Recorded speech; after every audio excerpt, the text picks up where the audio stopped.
എല്ലാ മനുഷ്യരും ആഗ്രഹിക്കുന്നത് ജീവിതത്തിൽ വിജയിക്കാനാണ്. തോൽക്കാൻ ആർക്കും താൽപര്യമില്ല. വിദ്യാർത്ഥികളൊക്കെ ആഗ്രഹിക്കുന്നത് പരീക്ഷകളിൽ വിജയിക്കാനാണ്. കച്ചവടക്കാർ ആഗ്രഹിക്കുന്നത് അവരുടെ ബിസിനസ്സുകൾ വിജയിക്കുവാനാണ്. ഓരോ പ്രവർത്തനങ്ങളിലും മുഴുകിയിട്ടുള്ളവർ ആഗ്രഹിക്കുക ആ പ്രവർത്തനങ്ങളൊക്കെ വിജയം കണ്ടെത്തണം എന്നാണ്. സത്യത്തിൽ എന്താണ് ഈ വിജയം എന്ന് പറയുന്നത്? ജീവിച്ചിരിക്കുന്ന പല ആളുകളെയും വിലയിരുത്തി നമ്മൾ പറയാറുണ്ട്, അയാൾ ജീവിതത്തിൽ വിജയിച്ചു എന്ന് പറയാറുണ്ട്. നല്ല ഒരു ബിസിനസ്സുകാരൻ, അയാൾ രാപ്പകൽ അധ്വാനിക്കുന്നു, അയാൾക്കൊരുപാട് സമ്പത്തുണ്ടായി, ബില്യനുകൾ അല്ലെങ്കിൽ അതിലേറെയൊക്കെ എണ്ണം പറയാവുന്ന സംഖ്യകൾ അദ്ദേഹം സമ്പാദിച്ചു. സത്യത്തിൽ ആ ബില്യനർ വിജയിച്ചിട്ടുണ്ടോ? അയാൾക്കുമില്ലേ ഒരുപാട് പരാജയങ്ങൾ ജീവിതത്തിൽ? ഇനി അതൊക്കെ നമ്മുടെ ദൃഷ്ടിയിൽ വിജയിച്ചു എന്ന് തന്നെ വെക്കുക. എത്ര ആസ്തിയുണ്ടെങ്കിൽ പോലും ഒരു ഭൂമി കുലുക്കമോ ഒരു പ്രളയമോ ഒരു യുദ്ധമോ ഒക്കെ വന്നാൽ നമ്മളത് കണ്ടുകൊണ്ടിരിക്കുന്ന കാഴ്ചയാണ്. അപ്പൊ സമ്പത്ത് കൊണ്ട് ഒരാൾ വിജയിക്കും എന്ന് പറയാനാവില്ല എന്നർത്ഥം. പണക്കാരനായി എന്നതുകൊണ്ട് ഒരാൾ വിജയിച്ചു എന്ന് പറയാൻ സാധ്യമല്ല. ഒരാൾക്ക് ഒരുപാട് വലിയ പൊസിഷനുകൾ ഉണ്ടായിരുന്നു, രാഷ്ട്രീയമായോ സാമൂഹ്യമായോ ഒക്കെ. അതിന്റെ അവസ്ഥ എന്താ? നമ്മളൊരുപാട് ആളുകളെ കാണുന്നുണ്ട് നമ്മുടെ മുമ്പിൽ. നേരത്തെയൊക്കെ വലിയ പദവികളിലുണ്ടായിരുന്ന ആളുകൾ, ആ പദവികൾ നഷ്ടപ്പെട്ടപ്പോ ആരും അയാളെ തിരിഞ്ഞു നോക്കുന്നില്ല, അയാളെ പറ്റുന്നില്ല. അപ്പൊ സത്യത്തിൽ അയാളും ജയിച്ചിട്ടില്ലല്ലോ. വിജയിച്ചിട്ടുണ്ടെങ്കിൽ അയാൾ ആ പദവികളിൽ നിൽക്കേണ്ടവനായിരുന്നു. അപ്പൊ മനുഷ്യന്റെ പദവികളും മനുഷ്യനെ വിജയത്തിലേക്ക് എത്തിക്കുന്നില്ല. പിന്നെയുള്ളത് മനുഷ്യന്റെ ആരോഗ്യമാണ്. പലരും അഹങ്കരിക്കാറുള്ളത് അവരുടെ ആരോഗ്യത്തെക്കുറിച്ച് പറഞ്ഞു. ഈ ഫിറ്റ്നസ് സെന്ററുകളിലൊക്കെ പോയി ശരീരം തടിപ്പിച്ച് മസിൽ പെരുപ്പിച്ച് വലിയ ആരോഗ്യവാനാണ് എന്ന് ധരിച്ചിരിക്കുമ്പോഴാണ് എന്തെങ്കിലും ചെറിയ ഒരു വൈറസ്, ചിലപ്പോൾ കണ്ണുകൊണ്ട് കാണാൻ പോലും പറ്റാത്ത, മൈക്രോസ്കോപ്പുകളെ കൊണ്ടുപോലും കാണാൻ പറ്റാത്ത വൈറസ് വന്നവനെ പിടിച്ചു കുലുക്കുന്നത്. അപ്പൊ സത്യത്തിൽ എന്താ ഇവിടെയൊക്കെ സംഭവിക്കുന്നത്? മസിൽ പവർ കൊണ്ടോ അല്ലെങ്കിൽ ആരോഗ്യം കൊണ്ടോ ഒരാൾ വിജയിയാകുന്നില്ല. മനുഷ്യൻ അത് പറയുന്ന ഒരു രംഗം അള്ളാഹു പറയുന്നുണ്ട്. മാ അഗ്നാ അന്നി മാലിയ, എന്റെ സമ്പത്ത് എനിക്കൊരു ഗുണവും ചെയ്തില്ല. ഹലക അന്നി സുൽത്താനിയ, എന്റെ പൊസിഷനുകളൊക്കെ എനിക്ക് നഷ്ടപ്പെട്ടുപോയി, അധികാരങ്ങളും സമ്പത്തും ഒക്കെ നഷ്ടപ്പെട്ടുപോയി. നമ്മളൊക്കെ അറിയേണ്ട ഒരു സംഗതി, ഈ ലോകത്ത് നമുക്ക് എന്തൊക്കെ വിജയങ്ങൾ ലഭിച്ചാൽ പോലും ഒരു പക്ഷേ ഒരു പരാജയത്തെ നാം നേരിടേണ്ടി വരും. ആ പരാജയം അല്ലെങ്കിൽ കുറെ നേട്ടങ്ങളുടെ ശേഷം ചില കോട്ടങ്ങൾ നമുക്ക് വന്നുവെന്ന് വന്നേക്കാം. നമ്മൾ ശരിക്കും ശ്രദ്ധിക്കേണ്ട ഒരു കാര്യമാണ്. നബി സല്ലല്ലാഹു അലൈഹി വസല്ലമ വളരെ മനോഹരമായി ഒരു മനുഷ്യനെ ഉപദേശിച്ചുകൊണ്ട് പറഞ്ഞു, ഇഗ്തനിം ഖംസൻ ഖബല ഖംസ്, 5 കാര്യങ്ങൾ വരുന്നതിന് മുമ്പ് നീ ആ 5 കാര്യങ്ങളെ ഉപയോഗപ്പെടുത്തണം. അവനാണ് യഥാർത്ഥത്തിൽ വിജയി എന്ന് പറയുന്നത്. അവനാണ് സമർത്ഥൻ. അവനെയാണ് നമ്മൾ സ്മാർട്ട് എന്ന് വിളിക്കേണ്ടത്. ഒന്നാമതായി നബി സല്ലല്ലാഹു അലൈഹി വസല്ലം പറഞ്ഞത് ശബാബക ഖബ്ല ഹറമിക്, വാർദ്ധക്യത്തിന് മുമ്പ് നിന്റെ യുവത്വത്തെ ഉപയോഗപ്പെടുത്തണം. എന്റെ മുമ്പിലുള്ള മുഴുവൻ ചെറുപ്പക്കാരോടും എനിക്ക് പറയാനുള്ളത് അതാണ്. യുവത്വം അതൊരു വല്ലാത്ത സമയമാണ്. വാർദ്ധക്യം വരും, ഒരു സംശയമില്ല. അത് കാണണ്ടല്ലോ എല്ലാവരും. അപ്പൊ ഉപയോഗിച്ചുകൊള്ളണം. രണ്ടാമത്തേത് വസിഹ്ഹതക ഖബ്ല സഖമിക്, രോഗം വരുന്നതിന് മുമ്പ് ആരോഗ്യത്തെ ഉപയോഗിക്കണം. രോഗം വരും, നമ്മൾ കാണുന്നുണ്ടല്ലോ. എത്ര സൂക്ഷിച്ച് ജീവിക്കുന്ന ആളുകളായാൽ പോലും, ശരീരമൊക്കെ നന്നായി ഫിറ്റായി കൊണ്ടു നടക്കുന്ന ആളുകൾ, നിങ്ങൾ ആലോചിച്ചു, നല്ലത് മാത്രമേ കഴിക്കൂ, അവർക്കും വരുന്നുണ്ട് രോഗം. രോഗം വരും. പക്ഷേ ആരോഗ്യമുള്ള സമയം അവൻ ഉപയോഗപ്പെടുത്തും. മൂന്നാമത്തേത് വഗിനാക ഖബ്ല ഫഖരിക്, ദാരിദ്ര്യം വരുന്നതിന് മുമ്പ് സമ്പന്നതയെ ഉപയോഗപ്പെടുത്തണം. സമ്പന്നനാവുമ്പോൾ നമ്മൾ വിചാരിക്കരുത് ദാരിദ്ര്യം വരൂലെന്ന്. വരും. ഏതെങ്കിലും ഒരു ഘട്ടത്തിൽ ഏതെങ്കിലും രൂപത്തിലുള്ള ദാരിദ്ര്യം എല്ലാവർക്കും വരാം. എല്ലാവർക്കും സാമ്പത്തിക ദാരിദ്ര്യമായി കൊള്ളണമെന്നില്ല, മറ്റു പല ദാരിദ്ര്യങ്ങളുണ്ടല്ലോ. അപ്പൊ അതിനു മുമ്പ് ധന്യതയെ നമ്മൾ എപ്പോഴും ഉപയോഗിക്കണം. അവസാനം നാലാമതായി നബി പറഞ്ഞത് ഫറാഗക ഖബ്ല ശുഗ്ലിക്, നിന്റെ ഒഴിവ് സമയം നീ ഉപയോഗപ്പെടുത്തണം. നീ വല്ലാതെ ബിസിയാകുന്നതിന് മുമ്പ്. നമ്മളൊക്കെ ജീവിതത്തിൽ പറയാറുണ്ട് ഞാൻ തിരക്കാണ്, പക്ഷെ അല്ലാത്തൊരു സമയം ഉണ്ടായിരുന്നു, അല്ലെങ്കിൽ ഉണ്ട്. അത് ഉപയോഗിക്കണം. ബിസിയായ പിന്നെ ചിലപ്പോൾ ഒന്നും ചെയ്യാൻ കഴിയില്ല. അവസാനമായി നബി സല്ലല്ലാഹു അലൈഹി വസല്ലമ ആ മനുഷ്യനെ ഉപദേശിച്ചത് വഹയാതിക ഖബ്ല മൗതിക, മരണം വരുന്നതിന് മുമ്പ് നിന്റെ ജീവിതത്തെ നീ ഉപയോഗപ്പെടുത്തണം. ഇതാണ് നമ്മൾ എപ്പോഴും ചിന്തിക്കേണ്ടത്. ജീവിതത്തിൽ വിജയിക്കണമെങ്കിൽ ഇത്തരത്തിലുള്ള ഉപയോഗപ്പെടുത്തലുകളാണ് നമുക്ക് ആവശ്യം. ദുനിയാവിലെ വിജയങ്ങളൊന്നും സഹോദരങ്ങളെ യഥാർത്ഥ വിജയമല്ല. നമുക്ക് വേണ്ടത് സ്ഥിരമായ വിജയമാണ്. സ്ഥിരമായ വിജയം. ഇവിടെയുള്ള വിജയമൊക്കെ നീങ്ങിപ്പോകുന്ന വിജയങ്ങളാണ്. നീങ്ങിപ്പോകാത്ത വിജയത്തെക്കുറിച്ച് അള്ളാഹു നമുക്ക് പരിചയപ്പെടുത്തി. പരിശുദ്ധ ഖുർആൻ 2 പദങ്ങൾ ഉപയോഗിച്ചിട്ടുണ്ട്. നിങ്ങളിനി ഖുർആൻ വായിക്കുമ്പോൾ ശ്രദ്ധിക്കണം. ധാരാളമായി ഖുർആനിലുണ്ട് ഈ 2 പദങ്ങൾ. ഒന്ന് അൽ ഫൗസ് എന്നതാണ്. അൽ ഫൗസുൽ കബീർ എന്ന് പറയുന്നത്. അൽ ഫൗസുൽ കബീർ, വലിയ വിജയം എന്ന് പറയുന്നത്. അൽ ഫൗസുൽ അലീം എന്ന് പറയുന്നത്, മഹത്തായ വിജയം. അൽ ഫൗസുൽ മുബീൻ എന്ന് പറയുന്നത്, വ്യക്തമായ വിജയം, വളരെ ക്ലാരിറ്റിയുള്ള വിജയം. ഫൗസ്, ഫായിസൂൻ. ഇനി നിങ്ങൾ ഖുർആൻ വായിക്കുമ്പോൾ ശരിക്കും ശ്രദ്ധിക്കണം. ഉലൈക ഹുമുൽ ഫായിസൂൻ എന്ന് കാണാം.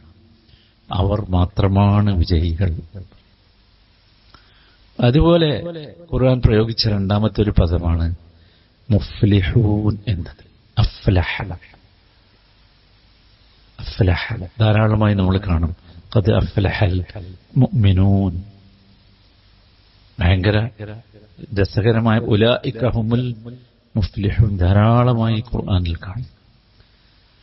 അപ്പോൾ യഥാർത്ഥ വിജയം എന്ന് പറയുന്നത് ഫൗസും ഫലാഹുമാണ്. ഫൗസും ഫലാഹുമാണ്. പരാജയമില്ലാത്ത വിജയം എന്നാണ് ഈ 2 പദത്തിന്റെയും ആശയം. നമ്മൾ മനസ്സിലാക്കിയ വിജയത്തിനൊക്കെ എന്തുണ്ട്? പരാജയമുണ്ട്. അതിന് വേറെ കുറെ വേർഡ്സ് അറബി ഭാഷയിലുണ്ട്. പക്ഷെ അള്ളാഹു ഉപയോഗിച്ചത് അതല്ല. അള്ളാഹു ആ പദം ഉപയോഗിച്ചിട്ടേയില്ല. പക്ഷെ അള്ളാഹു ഉപയോഗിച്ച പദം മുഴുവൻ ഫൗസും ഫലാഹുമാണ്, അഥവാ പരാജയമില്ലാത്ത വിജയമാണ്. കുല്ലു നഫ്സിൻ ദാഇഖത്തുൽ മൗത്ത്, എല്ലാവരും മരിച്ചു പോകും, സംശയമൊന്നുമില്ലല്ലോ. വഇന്നമാ തുവഫൗന ഉജൂറക്കും യൗമൽ ഖിയാമ, നിങ്ങൾക്കെല്ലാവർക്കും നിങ്ങൾ അധ്വാനിച്ചതിന്റെ പ്രതിഫലം പൂർത്തിയായി തരുന്ന ഒരു ദിവസമുണ്ട്. അന്നത് പൂർത്തിയാക്കി തരും. ആ ദിവസത്തിന്റെ പേരാണ് യൗമുൽ ഖിയാമ എന്ന്. പക്ഷേ നിങ്ങൾ ഓർക്കേണ്ടത് ഫമൻ സുഹ്സിഹ അനിൻ നാർ വഉദ്ഖിലൽ ജന്ന ഫഖദ് ഫാസ്. ഫമൻ സുഹ്സിഹ അനിൻ നാർ, ആരെങ്കിലും നരങ്ങി സഹ്സഹ എന്ന് പറഞ്ഞാൽ എങ്ങനെയൊക്കെ നരങ്ങി നരകത്തിൽ നിന്ന് വിദൂരമാവുകയും വഉദ്ഖിലൽ ജന്ന, എന്നിട്ട് നരകത്തിലേക്ക് ചാടാതെ അപ്പുറമുള്ള സ്വർഗത്തിലേക്ക് എത്തുകയും ചെയ്താൽ. നരകത്തെ അങ്ങനെയാണ് സംവിധാനിച്ചത്. അതുകൊണ്ടാണ് ആ പദം അങ്ങനെ ആയത്. നരകത്തിന്റെ മുകളിലൂടെയാണ് സ്വർഗത്തിലേക്ക് എത്തേണ്ടത്. ഫമൻ സുഹ്സിഹ അനിൻ നാരി വഉദ്ഖിലൽ ജന്നത ഫഖദ് ഫാസ്, അവനാണ് യഥാർത്ഥ വിജയം.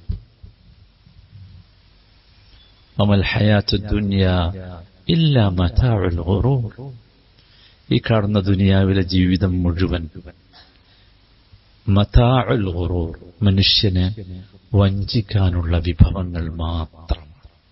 ഇതല്ല ജീവിതം. അപ്പൊ യഥാർത്ഥത്തിലുള്ള വിജയം എന്ന് പറയുന്നത് അള്ളാഹു പരിചയപ്പെടുത്തുന്നത് അതാണ്. അവിടെ എത്തണം എങ്ങനെയെങ്കിലും. നരങ്ങി നരകത്തിൽ നിന്ന് രക്ഷപ്പെട്ട് സ്വർഗത്തിലെത്തണം. അള്ളാഹു തൗഫീഖ് നൽകുമാറാകട്ടെ. അവിടെയാണ് വിജയം. അതാണ് വിജയം. സഹോദരങ്ങളെ, നമ്മളിപ്പോ ചിന്തിക്കേണ്ടത് ഞാനും നിങ്ങളുമൊക്കെ ആ വിജയികളുടെ കൂട്ടത്തിൽ പെടുമോ ഇല്ലേ? അത് നമ്മൾ ഇവിടുന്ന് ആലോചിക്കണം. അവിടെ എത്തിയിട്ട് ആലോചിച്ചാൽ മതിയാവില്ല. ആ സ്റ്റെപ്പിലെത്തിയിട്ട് ആലോചിച്ചാൽ ഇവിടുന്ന് ആലോചിക്കണം. ആണോ അല്ലേ എന്നറിയാൻ ചില അടയാളങ്ങളുണ്ട്. അടയാളങ്ങൾ എന്റെയും നിങ്ങളുടെയും ജീവിതത്തിലുണ്ടോ എന്ന് നമ്മളൊക്കെ ഒന്ന് പരിശോധിച്ചു നോക്കുക. അതിലൊന്നാമത്തെ അടയാളം നമ്മളെപ്പോഴും ആലോചിക്കേണ്ട പ്രധാനപ്പെട്ട അടയാളം, ഏതൊരു പ്രവൃത്തി നമ്മൾ ചെയ്യുമ്പോഴും ആ പ്രവൃത്തിയിൽ നമുക്ക് ഇഖ്ലാസ് ലഭിക്കുന്നുണ്ടോ ഇല്ലയോ? ഇഖ്ലാസ് എന്നുള്ള പദം നിങ്ങൾക്കറിയാലോ, ഞാൻ പറയേണ്ടല്ലോ. നമ്മളെപ്പോഴും പറയാറുള്ളൊരു പദമാണ്. അത് കിട്ടുന്നുണ്ടോ ഇല്ലേ? എന്ത് പ്രവൃത്തിയായാലും. ഇബാദത്തുകളിൽ ഇഖ്ലാസ് ഉണ്ടോ? ഇബാദത്തുകളിൽ മാത്രമല്ല, എല്ലാറ്റിലുമാണ് ഇഖ്ലാസ് ഉണ്ടോ? എന്തിനാ ജുമാക്ക് വന്നിരുന്നത്? ആലോചിച്ച് നോക്കൂ. എന്തിനാ? അതൊരു നിർബന്ധ കർമ്മമായതുകൊണ്ട്, നിവൃത്തിയില്ലാത്തത് കൊണ്ടാണോ? നമ്മൾ വിജയിയിൽ പെടൂല. എന്തിനാ നിസ്കരിച്ചത്? നമ്മൾ ആലോചിക്കണം. എന്തിനാ സദഖ കൊടുത്തത്? എന്തിനാണ് എന്റെ ഓഫീസിൽ ഞാൻ ജോലി ചെയ്യുന്നത്? എങ്ങനെയാണ് ആ ജോലി? ഇബാദത്തുകൾ ചെയ്യുമ്പോൾ, നമസ്കരിക്കുമ്പോൾ, എന്റെ ഓഫീസിൽ ഞാൻ ജോലി ചെയ്യുമ്പോൾ, എന്റെ ഷോപ്പിൽ ഞാൻ ജോലി ചെയ്യുമ്പോൾ, കൃഷിയിടത്തിൽ ഞാൻ ജോലി ചെയ്യുമ്പോൾ എന്റെ ഉള്ളിലുള്ള വികാരം എന്താണോ ആ വികാരമാണ് ഇഖ്ലാസ്. അതെന്താ? അത് പറ്റിക്കലാണോ? എങ്ങനെയെങ്കിലുമൊക്കെ ഒരു പുകയിടലാണോ? എന്തെങ്കിലുമൊക്കെ ചെയ്താലും എനിക്ക് കൂലി കിട്ടണമെന്നത് മാത്രമാണോ? എനിക്ക് ശമ്പളം കിട്ടണമെന്നത് മാത്രമാണോ? എങ്ങനെയെങ്കിലുമൊക്കെ ചെയ്തിട്ട് അതങ്ങോട്ട് പൂർത്തിയാക്കണം, കാരണം 5 വക്ത് നിർബന്ധമാണ്, അതുകൊണ്ടാണോ? അതല്ലെങ്കിൽ ഞാൻ സദഖ കൊടുക്കുന്നത്, ഞാൻ സാമൂഹ്യ പ്രവർത്തനം നടത്തുന്നത്, ഞാൻ ജനങ്ങളെ ഉപദേശിക്കുന്നതൊക്കെ എന്തിനാ? എനിക്കൊരു സൽകീർത്തി കിട്ടാനാണോ? പ്രശസ്തി കിട്ടാനാണോ? എന്റെ ചിത്രം, എന്റെ പടം വരാനാണോ? എന്നെ ആളുകൾ കണ്ടാൽ അറിയാനാണോ? ബഹുമാനിക്കാനാണോ? ആദരിക്കാനാണോ? സഹോദര, ചിന്തിക്ക്. അങ്ങനെയാണെങ്കിൽ അതൊക്കെ ഹബഅൻ മൻസൂറ, അള്ളാഹുവിന്റെ ഭാഷ അതാണ്. അതൊന്നും ഉണ്ടാവില്ല. അതൊക്കെ ധൂളിയായി പൊടിപടലമായി പാറിപ്പോകും. ഒന്നാമത്തെ അടയാളം അതാണ്. എന്റെ പ്രവർത്തനങ്ങളിൽ. അത് ഇബാദത്ത് മാത്രമല്ല കേട്ടോ, ഞാൻ വീണ്ടും ആവർത്തിച്ച് പറയാം. നിങ്ങളോട് ഞാൻ കാണിക്കുന്ന സ്നേഹവായ്പുണ്ടല്ലോ, നിങ്ങളുടെ മുഖത്ത് നോക്കി ഞാൻ ചിരിക്കുന്ന ചിരിയുണ്ടല്ലോ, എന്റെ ഭാര്യയെ അടുത്ത് പിടിച്ച് ഞാൻ ഉമ്മ വെക്കുന്ന ഒരു ഉമ്മയുണ്ടല്ലോ, എന്റെ മക്കളെ മടിയിലിരുത്തി ഞാൻ താലോലിക്കുന്ന താലോലിക്കലുണ്ടല്ലോ, എന്റെ ഉപ്പയോടും ഉമ്മയോടും ഞാൻ കാണിക്കുന്ന ആദരവ് ബഹുമാനമുണ്ടല്ലോ, ഇതൊക്കെ എന്താ? ഇതിൽ ഇഖ്ലാസും ഉണ്ടെങ്കിൽ ഒന്നാമത്തെ അടയാളം അതാ, നമ്മളെ വിജയിച്ചു. അല്ലാഹു കൂട്ടത്തിൽ ഉൾപ്പെടുത്തുമാറാകട്ടെ. രണ്ടാമത്തെ അടയാളം, സഹോദരങ്ങളെ, നമ്മളൊക്കെ അള്ളാഹുവിന് വഴിപ്പെട്ട് ജീവിക്കേണ്ടവരാണ് എന്ന പൂർണ്ണ ബോധ്യമുള്ളവരാണ്. അതുകൊണ്ട് അവിടെ എത്തിയത്. എന്നാൽ നമ്മൾ പരിശോധിക്കണം നമ്മുടെ ജീവിതം. രണ്ടാമത്തെ അടയാളം അതാണ്. എന്താ പരിശോധിക്കേണ്ടത്? എനിക്ക് അള്ളാഹുവിനെ വഴിപ്പെടുക എന്നത് എളുപ്പമായി തീരുന്നുണ്ടോ, പ്രയാസമായി തീരുന്നുണ്ടോ? എനിക്ക് എളുപ്പമാണോ? വെള്ളിയാഴ്ച പള്ളിയിൽ വരാൻ എനിക്ക് എളുപ്പമായോ? എന്റെ സഹോദരിമാർ ചിന്തിക്കണം, അള്ളാഹു പറഞ്ഞ വസ്ത്രം ധരിക്കുന്നത് നിങ്ങൾക്ക് എളുപ്പമാണോ അല്ല പ്രയാസമാണോ? അള്ളാഹുവിന്റെ നിയമങ്ങൾ ജീവിതത്തിൽ പുലർത്തുന്നത് അത് എളുപ്പമാണോ പ്രയാസമാണോ? ചിന്തിച്ചു നോക്കൂ. ഇന്ന് രാവിലെ ഫജ്ർ നമസ്കരിച്ചത് നമുക്ക് എളുപ്പമായിരുന്നോ പ്രയാസമായിരുന്നോ? ആ ഫജ്റിന് പള്ളിയിൽ ജമാഅത്തിന് നമ്മൾ എത്തിയോ? എത്തിയെങ്കിൽ ഈ ഇമാം അല്ലാഹു അക്ബർ എന്ന തക്ബീറത്തുൽ ഇഹ്റാം ആരംഭിക്കുന്നതിന് മുമ്പ് എത്താൻ എനിക്ക് സാധിച്ചോ ഇല്ലയോ? പരിശോധിച്ചു നോക്കൂ. എളുപ്പമാണോ അല്ല പ്രയാസമാണോ? എന്റെ മുമ്പിൽ കൈനീട്ടി വന്ന ഒരു മനുഷ്യന് ഞാൻ ഇന്ന് എന്റെ പേഴ്സിൽ നിന്ന് ചില്ലറ പൈസ എടുത്തു കൊടുത്തപ്പോ എന്റെ ഉള്ളിലുള്ളതെന്താ? ഇഷ്ടമാണോ വെറുപ്പാണോ? فأما من أعطى واتقى وصدق بالحسنى فسنيسره لليسرى. എത്ര മനോഹരമാ പദം, ഫസനുയസ്സിറുഹു ലിൽയുസ്ര. ഒരുപാട് സ്ഥലത്ത് കാണാം ഈ വാക്ക്, ഫസനുയസ്സിറുഹു ലിൽയുസ്ര. നാം അവന് എളുപ്പമാക്കി കൊടുക്കും. ചിന്തിക്കുക സഹോദരങ്ങളെ, നമുക്ക് എളുപ്പമാണോ ഭാരമായോ? എന്നെങ്കിലും നമസ്കരിക്കുന്നത് നമുക്ക് ഭാരമായി അനുഭവപ്പെട്ടിട്ടുണ്ടോ? എളുപ്പമാകണം. അതാണ് രണ്ടാമത്തെ അടയാളം. അത് നമ്മൾ ശരിക്ക് ശ്രദ്ധിക്കണം. നമുക്ക് അനുഭവിക്കാനും ആസ്വദിക്കാനും സാധിക്കണം ഇബാദത്തുകളെ, നന്മകളെ. എന്റെ മുമ്പിലേക്കൊരു മനുഷ്യൻ യാചിച്ചു വന്നാൽ എനിക്ക് തോന്നേണ്ടത് സന്തോഷമാണ്. നിങ്ങളില്ലാത്തവനാണെങ്കിൽ പോലും സന്തോഷം തോന്നണം. കാരണം നമുക്ക് അവനോട് പറയാം, എന്റെ അടുത്തില്ലട്ടോ, തരാൻ കഴിഞ്ഞില്ല, ഒരു കുഴപ്പമില്ല. ഉള്ളവനാണെങ്കിൽ കൊടുക്ക്. ആ കൊടുക്കുന്നിടത്ത് തഖ്വ വേണം. ഹുസ്ന എന്ന് പറഞ്ഞാൽ കുറേ കൊടുക്കല്ല, അല്ല, നല്ല രീതിയിൽ, നല്ല രൂപത്തിൽ, ഇഷ്ടത്തോടെ, തൃപ്തിയോടെ, സന്തോഷത്തോടെ കൊടുക്കുക.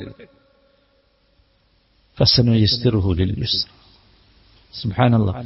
നമ്മൾ പരിശോധിക്കണം, നമുക്ക് ഭാരമാകുന്നുണ്ടോ എപ്പോഴെങ്കിലും? ഇന്ന് വെള്ളിയാഴ്ച ദിവസമായിരുന്നു.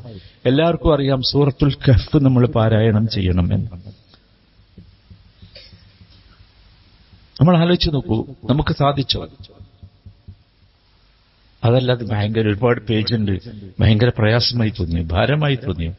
എത്തിയില്ലേ നമ്മൾ അങ്ങോട്ട്?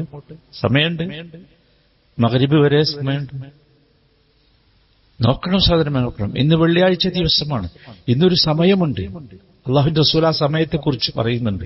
ആ സമയത്ത് നിങ്ങൾ എന്ത് ചോദിച്ചാലും അള്ളാഹു തരുന്ന, എന്താവശ്യങ്ങളും അള്ളാഹു പൂർത്തി. നമുക്ക് ഉറപ്പുണ്ടോ ഇത്?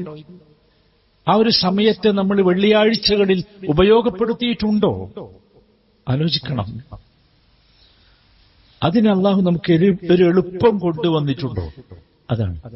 ഖുർആൻ പാരായണം നമുക്ക് ഭാരമാണോ? ഖുർആൻ ഓതാൻ ഒരുങ്ങുമ്പോൾ നമുക്ക് ഉറക്കം വരുന്നുണ്ടോ? വെള്ളിയാഴ്ച പള്ളിയിൽ ജുമാക്ക് വന്നിരുന്നാൽ ഉറക്കം വരുന്നുണ്ടോ? ആലോചിച്ച് നോക്കി, ഉണ്ടോ? ഈ സമയത്ത് ഇവിടെ ഞാനല്ല, വേറൊരു നല്ല ഓർക്കസ്ട്ര ആയിരുന്നെങ്കിൽ നമുക്ക് ഉറക്കം വരും. ഒരു മിമിക്രി ആർട്ടിസ്റ്റ് ആയിരുന്നെങ്കിൽ. ആലോചിച്ച് നോക്കി, എല്ലാവരും ആലോചിച്ച് നോക്കി. ഇതാണ് രണ്ടാമത്തെ. ശരിക്കും ശ്രദ്ധിക്കണേ. കാരണം എന്താ വെച്ചാൽ ഗൗരവമുള്ള, ഇനി നമുക്ക് സമയം കിട്ടൂല. ചിലപ്പോൾ എനിക്കിത് പറയാനും സമയം കിട്ടൂല, നിങ്ങൾക്ക് ഇത് കേൾക്കാനും സമയം കിട്ടൂല. ഇവിടെ തന്നെ ആലോചിക്കാം. മൂന്നാമത്തേത് സഹോദരന്മാരെ, നബി സല്ലല്ലാഹു അലൈഹി വസല്ലമയുടെ ജീവിതം, അതിനാണ് സുന്നത്ത് എന്ന് പറയുക. ആ സുന്നത്ത് ജീവിതത്തിൽ പകർത്തുന്നവരായി നാം സ്വാഭാവികമായി മാറുന്നു. സ്വാഭാവികമായി മാറുക, ആരെങ്കിലും കൽപ്പിച്ചിട്ടല്ല, നിർബന്ധിച്ചിട്ടല്ല. എനിക്ക് തോന്നുന്നുണ്ടോ സ്വാഭാവികമായി? ലഖദ് കാന ലക്കും ഫീ റസൂലില്ലാഹി ഉസ്വത്തുൻ ഹസനത്തുൻ ലിമൻ കാന യർജുല്ലാഹ വൽ യൗമൽ ആഖിർ. അള്ളാഹുവിനെ കാണേണ്ടി വരും, യൗമുൽ ആഖിറത്തിനെ അഭിമുഖീകരിക്കേണ്ടി വരും എന്ന് വിചാരിക്കുന്നവർക്ക് തീർച്ചയായും അള്ളാഹുവിന്റെ റസൂലിലുള്ളത് ഉസ്വത്തുൻ ഹസനത്തുൻ, ഉത്തമമായ മാതൃകയാണ്. നമ്മൾ ആലോചിക്കണം, നമ്മൾ സുന്നികളാന്ന് പറയും, പക്ഷെ സുന്നത്ത് എവിടെയാ? സുന്നത്തിന് എന്നിട്ട് നമ്മൾ എന്താക്കിയെന്ന് വെച്ചാൽ സുന്നത്ത് നിർബന്ധമല്ലല്ലോ എന്നാ. സുന്നത്ത് നിർബന്ധമല്ലല്ലോ. നിങ്ങളോട് ആരാ പറഞ്ഞത് സുന്നത്ത് നിർബന്ധമല്ല? കർമ്മശാസ്ത്ര പണ്ഡിതന്മാർ മഹാന്മാരാണ്. അവര് മനുഷ്യന് ജീവിതം എളുപ്പമാക്കാൻ വേണ്ടി കർമ്മശാസ്ത്രത്തിൽ സുന്നത്തും ഫർളുമൊക്കെ വേർതിരിച്ചു, അത്രയേ ഉള്ളൂ. അതല്ലാതെ ജീവിതചര്യയിൽ അള്ളാഹുവിന്റെ റസൂലിനെ നമുക്ക് പിൻപറ്റാൻ സാധിക്കാതെ പോവുക എന്നത് സങ്കടമാണ് സഹോദരങ്ങളെ, സങ്കടമാണ്. അതിനേക്കാൾ വലിയ സങ്കടം എന്താണ്? നിങ്ങൾ പറയും, നമ്മുടെ മോഡൽ ആരാണ് നമ്മുടെ മോഡൽ? അള്ളാഹുവിന്റെ റസൂലാണ് നമ്മുടെ മോഡൽ എന്ന് നാം പറയുന്നുവെങ്കിൽ, അശ്ഹദു അന്ന മുഹമ്മദൻ റസൂലുള്ളാഹ്, അള്ളാഹു അയച്ച മെസ്സഞ്ചറാണ്, ദൂതനാണ് മുഹമ്മദ് എന്ന് ഞാൻ സാക്ഷ്യം വഹിക്കുന്നു എന്ന് പറഞ്ഞാൽ, സാക്ഷ്യം വഹിക്കുക, സാക്ഷിയാവുക എന്ന് പറഞ്ഞാൽ നാക്കുകൊണ്ട് പറയാനോ എന്നാണോ അർത്ഥം? അല്ലല്ലോ, എന്റെ ജീവിതത്തിൽ ഉണ്ടാകണ്ട. ഏറ്റവും ചുരുങ്ങിയത് പ്രിയപ്പെട്ടവരെ, ആ റസൂലിന്റെ ഒരു ചര്യയെ നമുക്ക് അനിഷ്ടകരമാകാതിരിക്കുകയെങ്കിലും വേണ്ടേ? ഇഷ്ടപ്പെടണ്ടേ? നമ്മൾ വേണ്ടേ?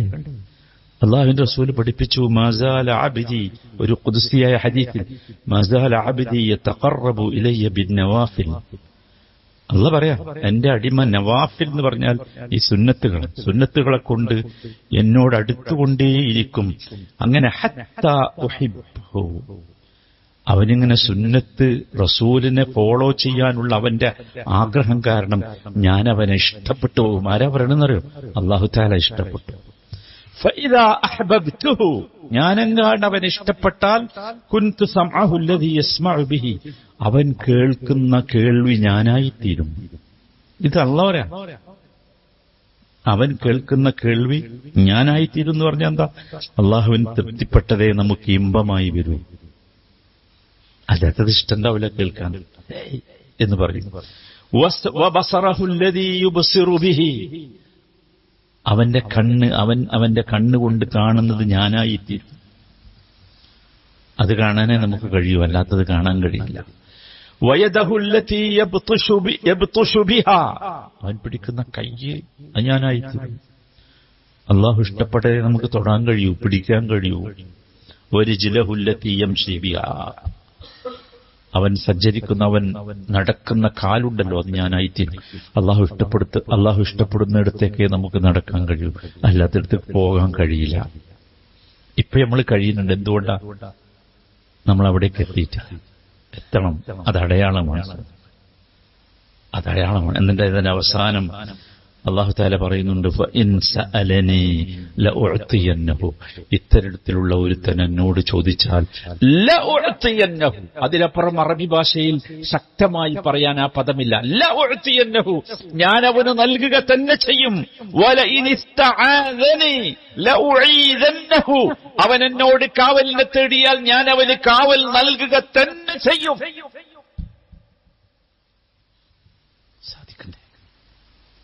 സാധിക്കണ്ടേ സഹോദരങ്ങളെ?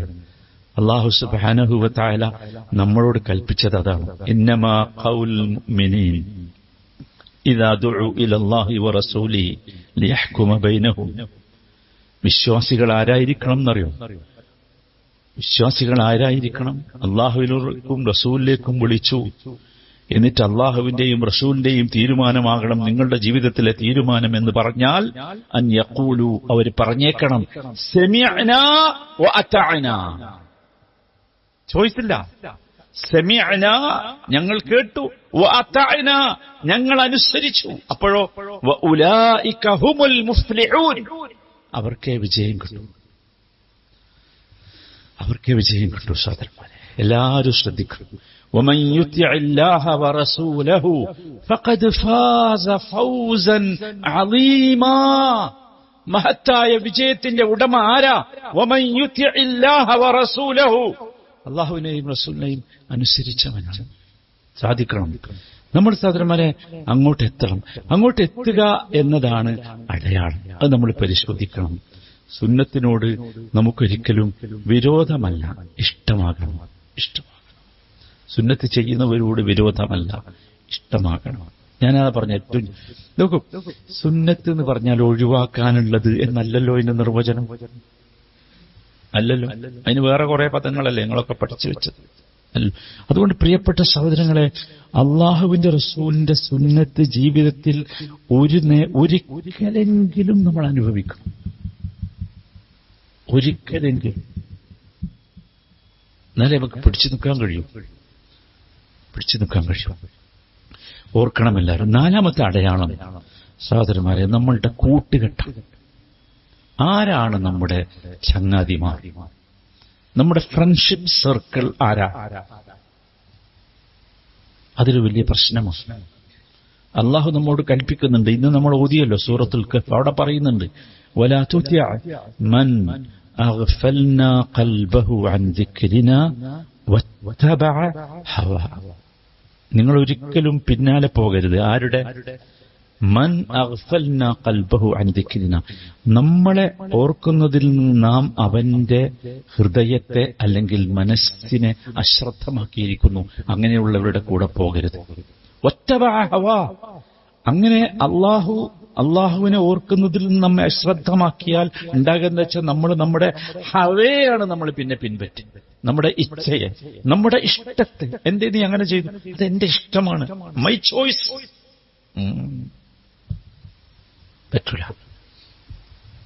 പറ്റൂല, പാടില്ല. നമ്മൾ തോറ്റുപോകും, പരാജയപ്പെട്ടു പോകും. ചെയ്യരുത്. നമ്മൾ ആരായിരിക്കണം? നമ്മുടെ സൗഹൃദം, നമ്മുടെ സാമൂഹ്യ ജീവിതം അതാരായിരിക്കണം? നമ്മൾ ആലോചിക്കണം ആരായിരിക്കണം. അള്ളാഹു പറഞ്ഞു നമ്മളോട്, യാ അയ്യുഹല്ലദീന ആമനു തഖുല്ലാഹ്. എല്ലാവർക്കും അറിയാലോ എന്താ. എന്നിട്ട് പറയുന്നത് എന്താ? തഖ്വ ഉണ്ടോ എന്നറിയാനുള്ള അടയാളം വകൂനു മഅസ് സാദിഖീൻ. സകല കള്ളന്മാരുടെയും കൂടെ അല്ല നിങ്ങൾ ഉണ്ടാകേണ്ടത്. മഅസ് സാദിഖീൻ, സിദ്ഖുള്ളവരുടെ കൂടെ നിൽക്കാൻ കഴിയണം. അതാണ് തഖ്വയുടെ അടയാളം. നമ്മൾ ചിന്തിക്കണം, നമ്മുടെ കൂട്ടുകാരൻ ആരായിരിക്കണം? നമുക്ക് നല്ല ഓർമ്മ വരണം. അല്ലാഹു സുബ്ഹാൻ നബി സല്ലല്ലാഹു അലൈഹി വസല്ലമ വിശദീകരിച്ചു തരുന്നുണ്ട്. ഇദാ അറാദല്ലാഹു ബിൽ അമീനി ഖൈറൻ, അല്ലാഹു ഖൈർ ഉദ്ദേശിച്ചാൽ നേതൃത്വം പ്രത്യേകിച്ച് ശ്രദ്ധിക്കണം. നേതൃത്വത്തിലുള്ളവർ, അത് കുടുംബ നേതൃത്വമാകട്ടെ സാമൂഹ്യ നേതൃത്വമാകട്ടെ, ആരായിരുന്നു അല്ലാഹു അവർക്ക് നന്മ ഉദ്ദേശിച്ചാൽ ജഅല ലഹു വസീറ സിദ്ഖ്, അല്ലാഹു അവന് വളരെ സത്യസന്ധനായ ഒരു സഹായിയെ നിശ്ചയിച്ചു കൊടുക്കും. ഉണ്ടാവും, നിങ്ങൾ ശ്രദ്ധിച്ചാൽ മതി, ഉണ്ടാവും. എന്താണ് അവന്റെ അടയാളം? ഇന്നസിയ ദക്കറഹു, നിങ്ങൾ വല്ലതും മറന്നുപോയാൽ അവൻ നിങ്ങളെ ഓർമ്മിപ്പിക്കും. മറന്നു പോട്ടെ എന്നല്ല, ഓർമ്മിപ്പിക്കും. എടാ ചെയ്തത് ചെയ്യണ്ടേ, ഇത് ചെയ്യണ്ടേ, അവിടെ പോണ്ടേ, ഓർമ്മിപ്പിക്കും.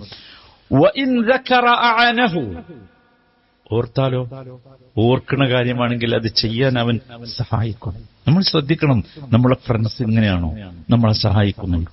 നേരെ തിരിച്ചും വഇദാ അറാദല്ലാഹു ബിഹി ഗൈറ ദാലിക, നന്മയല്ല അള്ളാഹു ഉദ്ദേശിച്ചതെങ്കിൽ ജഅല ലഹു വസീറ സൂ. അള്ളാഹു ഉദ്ദേശിക്കുക എന്ന് പറഞ്ഞാൽ അള്ളാഹു കൃത്യമായി വഴി കാണിച്ചു തന്നിട്ട് അതുകൊണ്ടാണ് ഉദ്ദേശിക്കുക എന്ന് പറഞ്ഞത്. അവനൊരു ചീത്ത സഹായിയാണ് ഏർപ്പാടാക്കി കൊടുത്തത്. നിങ്ങൾ ചിന്തിച്ചു നോക്കൂ, നമുക്ക് ഏത് സഹായമുള്ളത്? എന്നിട്ടോ അവന്റെ സ്വഭാവം എന്താ? ഇന്നസിയ ലം യുദക്കിറുഹു, അവൻ വല്ലതും മറന്നാൽ ഓർമ്മിപ്പിക്കണ പ്രശ്നമില്ല. പോട്ടെ, ഇപ്പൊ നാളെയും ചെയ്യാലോ എന്ന് പറയും. അങ്ങനെയല്ലേ? നാളെ ആക്കാം, കുറച്ച് കഴിഞ്ഞിട്ടാക്കാം, ഇപ്പൊ നിസ്കരിക്കണ്ട, കുറച്ച് കഴിഞ്ഞിട്ടാക്കാം. മങ്ക് കൊടുക്കണത് കേൾക്കുന്നുണ്ട്, എല്ലാ സൗകര്യവും തന്നിട്ടുണ്ട്. ഒന്ന് ബ്രേക്ക് ചെയ്ത് സൈഡാക്കിയാൽ മതി. നല്ല പാർക്കിംഗ് ഉണ്ട്, നല്ല സൗകര്യമുണ്ട്, പക്ഷെ എത്തുന്നില്ല. നോക്കൂ, വല്ലാത്ത സങ്കടല്ലേ? ഓർത്താൽ സഹായിക്കോ? അതുമില്ല. നമ്മൾ ആലോചിക്കണം, നമ്മൾ പറഞ്ഞു പോകും. അല്ലാഹു സുബ്ഹാനഹു വ തആല പറയുന്നുണ്ട്, മനുഷ്യൻ വിചാരണ സമയത്ത് വിരൽ കടിച്ചു നിൽക്കുന്ന ഒരു രംഗം.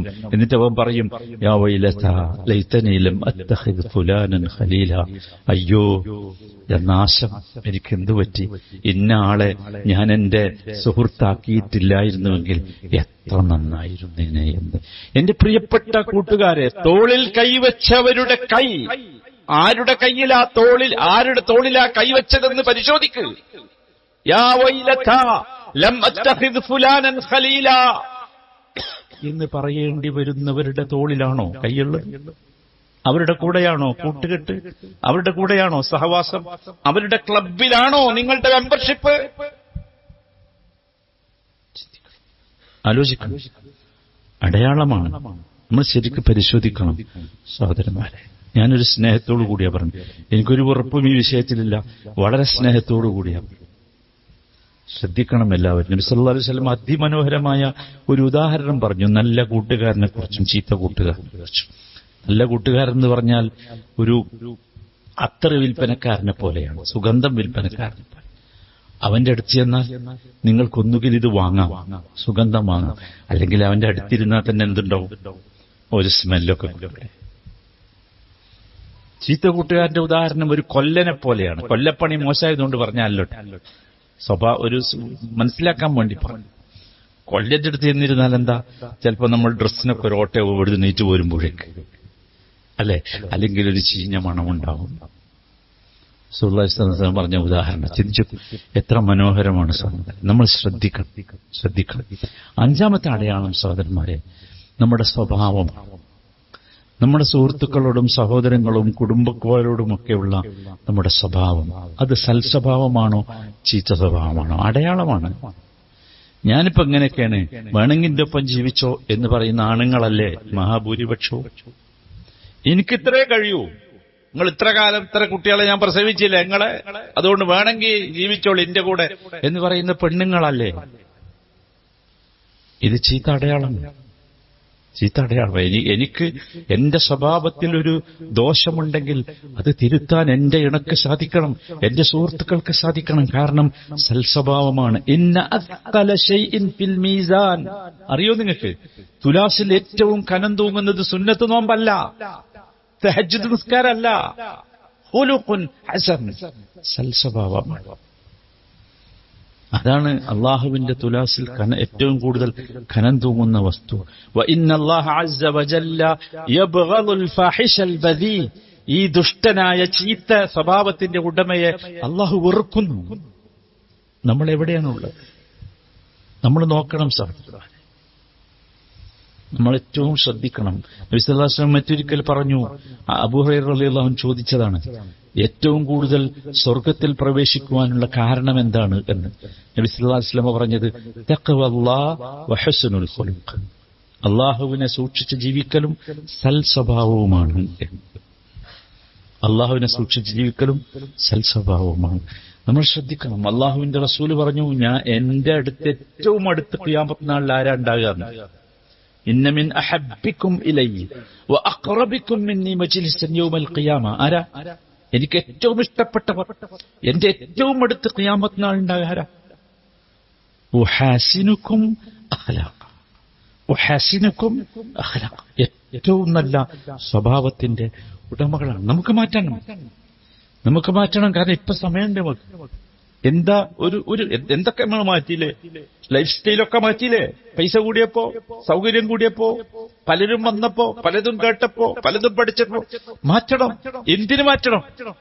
എനിക്ക് വിജയിക്കാം. സഹോദരന്മാരെ, എല്ലാവരും ശ്രദ്ധിക്കുക. അല്ലാഹു തആല ഇങ്ങനെയുള്ള ഭാഗ്യവാന്മാരിൽ നമ്മയൊക്കെ ഉൾപ്പെടുത്തുമാറാകട്ടെ. ആറാമത്തെ വിഷയം സഹോദരന്മാരെ, നമ്മുടെ ചുറ്റുഭാഗവുമുള്ള ആളുകൾക്ക് നന്മ ചെയ്യുന്നവരായി നാം മാറണം. നമ്മിൽ നിന്നൊരു തിന്മ ആർക്കും ഉണ്ടാകില്ല. എല്ലാവരും ശ്രദ്ധിക്കണം. അവരാണ് യഥാർത്ഥത്തിൽ വിജയികൾ. നബി സല്ലല്ലാഹു അലൈഹി വസല്ലം പറഞ്ഞില്ലേ, എപ്പോഴും കേൾക്കുന്ന ഒരു ഹദീസല്ലേ, ലാ യുഅ്മിനു അഹദുക്കും ഹത്താ യുഹിബ്ബ ലി അഖീഹി മാ യുഹിബ്ബു ലി നഫ്സിഹി. തന്റെ സ്വന്തം സഹോദരന്, സുഹൃത്തിന് നമ്മൾ എങ്ങനെയാണ് മുഅ്മിനാവുക?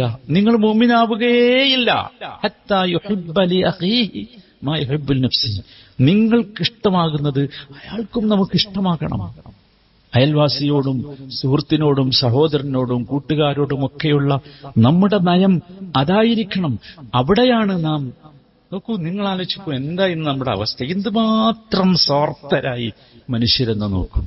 മനുഷ്യന്റെ പേര് പോലും കളങ്കപ്പെടാവുന്ന രൂപത്തിലുള്ള സ്വാർത്ഥത മനുഷ്യന് വന്നില്ലേ? എല്ലാ ദിവസവും നമ്മൾ കേൾക്കുന്നത് ഈ സ്വാർത്ഥതയുടെ ചിത്രങ്ങളാണ്. മാറണം, നമുക്ക് മാറാൻ സാധിക്കണം. നോക്കൂ, മിച്ചമുള്ളത് നമുക്ക് ഷെയർ ചെയ്യാൻ കഴിയണ്ടേ? മിച്ചമുള്ളത്. യസ്അലൂനക മാദാ യുൻഫിഖൂൻ. അവർ വന്ന് ചോദിച്ചു, എന്താ ചെലവാക്കേണ്ടത്? ഖുൽ, നബിയോട് പറയാൻ പറഞ്ഞെന്താ? അൽ അഫ്, നിങ്ങളുടെ എന്താണോ ബാക്കി വരുന്നത് അത് ചെലവാക്കണം. മിച്ചമുള്ളത് ചെലവാക്കണം. അതാണ് നബി സല്ലല്ലാഹു അലൈഹി വസല്ലം സഹാബത്തിനോട് ഉപദേശിച്ചു. ഒരു യാത്രയിൽ ഒരാൾ ഒറ്റയ്ക്ക് ഒരു വാഹനത്തിൽ ഇങ്ങനെ സഞ്ചരിക്കുക, ഒറ്റയ്ക്ക്. നമ്മളൊക്കെ നാട്ടിൽ കാണാം, നല്ല കാറിലൊക്കെ ഒറ്റയ്ക്ക് ഇങ്ങനെ പോണ ആൾക്കാരെ കണ്ടിട്ടില്ലേ? ഒരുപാട് മനുഷ്യന്മാരുണ്ടാവും ബസ്സും കാത്തു നിൽക്കുന്നത്. അവർക്കറിയാം അയാൾ ഇന്ന സ്ഥലത്തേക്കാ പോണത്. എന്താ നമ്മുടെ സ്വഭാവം? എന്റെ കാറിലോൻ കയറണ്ടെന്നല്ലേ? അത്തരമൊരു മനുഷ്യനോട് റസൂലുള്ളാഹി പറഞ്ഞു, മൻ കാന ഇൻദഹു ഫദ്ലു ലഹ്രിൻ ഫൽയഉദ് ബിഹി അലാ മൻ ലാ ലഹ്റ ലഹു. ആർക്കെങ്കിലും അങ്ങനെ ഒരു അവസ്ഥയുണ്ടെങ്കിൽ, നിങ്ങളുടെ വണ്ടിയിൽ ഒരു സീറ്റ് ബാക്കിയുണ്ട്, അല്ലെങ്കിൽ നിങ്ങളുടെ അടുത്ത് ഒന്നിലധികം വാഹനങ്ങളുണ്ട്, ഇല്ലാത്തവന് കൊടുക്ക്. ഒന്ന് ഷെയർ ചെയ്യാൻ പഠിക്കണം നമ്മൾ. അത് നമ്മുടെ സ്വഭാവമാണ്. വമൻ കാന ഇൻദഹു ഫദ്ലു സാദിൻ, നിങ്ങൾ കഴിച്ച ഭക്ഷണം നിങ്ങളുടെ വീട്ടിൽ ഇനിയും ബാക്കിയുണ്ട്, 2-3 ദിവസം ഫ്രിഡ്ജിൽ വെച്ച് വീണ്ടും ചൂടാക്കി കഴിക്കാൻ അല്ല റസൂൽ പറഞ്ഞത്. ഫൽയഉദ് ബിഹി അലാ മൻ ലാ സാദ ലഹ്, ഇല്ലാത്തവന് കൊടുക്ക് ആ ഭക്ഷണം. അപ്പുറത്തുണ്ട് പട്ടിണി കിടക്കുന്നവര്, പ്രയാസം അനുഭവിക്കുന്നവരുണ്ട്. നമ്മളൊക്കെ കേൾക്കാറില്ലേ, കറി വെച്ചാൽ അതിൽ വെള്ളം കൂട്ടി അയൽക്കാരന് കൊടുക്കണം എന്ന്. നമ്മൾ അവിടേക്ക് എത്തണം സഹോദരന്മാരെ, നമ്മളെത്തണം. ഇല്ലെങ്കിൽ എങ്ങനെയാണ് നമ്മൾ പിടിച്ചു നിൽക്കുക? നിങ്ങൾ ആലോചിക്കും, നമ്മൾ ആ മനുഷ്യന്റെ അവസ്ഥയിലെത്തുകയാണെങ്കിൽ ആരെങ്കിലുമൊക്കെ നമുക്ക് കൊണ്ടുവന്ന് തരണം എന്ന് നമ്മൾ ആഗ്രഹിക്കൂലേ? ചോദിക്കാതെ കിട്ടണം എന്ന് ആഗ്രഹിക്കൂലേ? അതൊന്നുമല്ല ചിന്തിക്കുന്നത്. എനിക്ക് വിജയിക്കണം. റബ്ബിന്റെ അടുത്ത് ചെല്ലുമ്പോൾ ഞാനിങ്ങനെ അള്ളാഹുവിന്റെ മുഖത്തേക്ക് സന്തോഷത്തോടുകൂടി നോക്കി നിൽക്കുന്ന മനുഷ്യനാകണം. അതിനത് ചെയ്യണം സഹോദരന്മാരെ. അതുപോലെ സഹോദരന്മാരെ, 7ാമത്തെ കാര്യം, മുസ്ലിമീങ്ങൾക്കൊരു പരിഗണന നമ്മുടെ ജീവിതത്തിൽ ഉണ്ടാകേണ്ടത്. കഴിഞ്ഞ ആഴ്ച നാം പറഞ്ഞത് അതാണ്. ഫലസ്തീനിലെ നമ്മുടെ സഹോദരങ്ങളെ കുറിച്ച് പറഞ്ഞു. അത് സത്യത്തിൽ എന്താ വെച്ചാൽ, ഇത് പറയാൻ നമുക്ക് തോന്നുന്നത്, അല്ലെങ്കിൽ തോന്നേണ്ടത്, സംസാരിക്കേണ്ടതൊക്കെ ഏതെങ്കിലും വികാരത്തിന്റെ പുറത്തല്ല. നമുക്ക് വേണ്ടത് സഹോദര പ്രകടനമല്ല. നിങ്ങൾ കണ്ണൂരങ്ങാടിയിൽ പ്രകടനം നടത്തിയാൽ ഇസ്രായേൽ ഫലസ്തീനിൽ നിന്ന് ഒഴിച്ചു പോവില്ല. അങ്ങനെ ഒരു പൂതികളെ മനസ്സിൽ വേണ്ട. അതല്ല നമുക്ക് ആവശ്യം. പ്രകടനപരതയ്ക്ക് പകരം റബ്ബിനോട് പറയാൻ കഴിയണം. റബ്ബിനെ പറ്റൂ. അത് വേറെ ആർക്കും ഇവിടെ അത് കഴിയൂല. ആ ഒരു പരിഗണന നമുക്ക് കൊടുക്കാൻ സാധിക്കണം. നിങ്ങൾ ആലോചിച്ച് നോക്കൂ, നമ്മൾ അറിയണ്ടേ അവിടെ? അത് നമുക്ക് നമ്മുടെ ജീവിതത്തിന്റെ ഭാഗമാകണം. അതാണ്. നിങ്ങൾ ആലോചിച്ച് നോക്കൂ, വെള്ളിയാഴ്ച പള്ളിയിൽ ഖുതുബക്ക് കയറിയിട്ട് ഖതീബ് ഖുതുബ പറഞ്ഞത് 2 വാചകമാണ് അത്രേ. നിങ്ങൾ കേട്ടില്ലേ? 2 വാചകം. ഒന്നാമത്തേത്, എനിക്ക് വിശക്കുന്നു, എനിക്ക് ഖുതുബ പറയാൻ കഴിയില്ല, അതുകൊണ്ട് ഞാൻ ഖുതുബ നിർത്തുകയാണ്. നിങ്ങൾക്കും വിശക്കുന്നുണ്ടാകും, നിങ്ങൾക്ക് കേൾക്കാൻ കഴിയില്ല, അതുകൊണ്ട് ഞാൻ നിർത്തുന്നു, നമുക്ക് നമസ്കരിക്കാം. ഇതൊരു സമൂഹത്തിന്റെ പച്ചയായ കഥയാണ്. എവിടെയെങ്കിലും എഴുതിയ നോവലല്ല, ഏതെങ്കിലും സിനിമ ഉണ്ടാക്കാൻ എഴുതിയ തിരക്കഥയല്ല. എന്റെയും നിങ്ങളെയും പോലെയുള്ള പച്ചയായ വികാരവും വിചാരവും ചിന്തയുമുള്ള മനുഷ്യന്മാരാണ്, മുസ്ലിമീങ്ങളാണ് നമ്മൾ ആലോചിക്കുന്നത്. നമുക്ക് അവരോട് തോന്നണ്ടേ? നമുക്ക് എന്താണോ ചെയ്യാൻ നോക്കൂ. ഞാൻ അതുകൊണ്ടാണ് കഴിഞ്ഞ ആഴ്ച അള്ളാഹുവിനോട് അങ്ങനെ തന്നെ പറഞ്ഞത്. അള്ളാഹുവെ, ഞങ്ങൾക്ക് കഴിയില്ല, ഒരുപാട് ദൂരെയാണ് ഞങ്ങളിതൊന്നും അങ്ങോട്ട് എത്തൂല. പക്ഷേ നമ്മുടെ പ്രാർത്ഥന എത്തൂലേ സഹോദരന്മാർ? നമുക്ക് അള്ളാഹുവിനോട് ദുആ ചെയ്തു, അള്ളാഹുവിനോട് ആ ഒരു സംഗതിയെങ്കിലും നമ്മൾ പറയണ്ടേ? നമ്മളെ സ്വഭാവം അതാകണ്ടേ? വലാ തജ്അൽ ഫീ ഖുലൂബിനാ ഗില്ലൻ ലില്ലദീന ആമനൂ എന്ന് ആശയമറിഞ്ഞ് മുസ്ലിം ഉമ്മത്തിന് പ്രാർത്ഥിക്കാൻ കഴിയുമോ? എന്റെ ഹൃദയത്തിൽ ഈമാനുള്ള ഒരുത്തനോടും ഒരു പകയോ വിദ്വേഷമോ ഉണ്ടാകരുതേ എന്ന് പറയാൻ നമുക്ക് സാധിക്കോ? അന്നാണ് നാം വിജയികളുടെ കൂട്ടത്തിൽപ്പെടുക. നമ്മളിപ്പോ പരിധി നോക്കാം, ആരെടുത്താ തെറ്റുള്ളത്. നമുക്കതിങ്ങനെ എൻലാർജ് ചെയ്യണം, വലുതാക്കണം, എന്നിട്ട് സോഷ്യൽ മീഡിയയിലൂടെ അങ്ങനെ അടിച്ചുവിടണം, എന്നിട്ട് മറ്റേ സംഘടന, മറ്റേ വ്യക്തിയെ, മറ്റോനെ താഴ്ത്തണം, നശിപ്പിക്കണം, തകർക്കണം എന്നാ അള്ളാഹു നമ്മളെ കൂടെ ഉണ്ടാവും. നമ്മൾ ആലോചിക്കണം, നമ്മൾ മാറണം. നമ്മൾ മാറിയിട്ടില്ലെങ്കിൽ സഹോദരന്മാരെ, നമ്മൾ മനസ്സിലാക്കേണ്ടത് ഇതിനേക്കാൾ വലുത് നമുക്കൊക്കെ വരും. അല്ലാഹു സുബ്ഹാനഹു വ തആല പ്രയാസമനുഭവിക്കുന്ന നമ്മുടെ ഗസയിലെ സുഹൃത്തുക്കൾക്ക്, സഹോദരങ്ങൾക്ക്, മക്കൾക്ക് അല്ലാഹു ആശ്വാസം നൽകുമാറാകട്ടെ.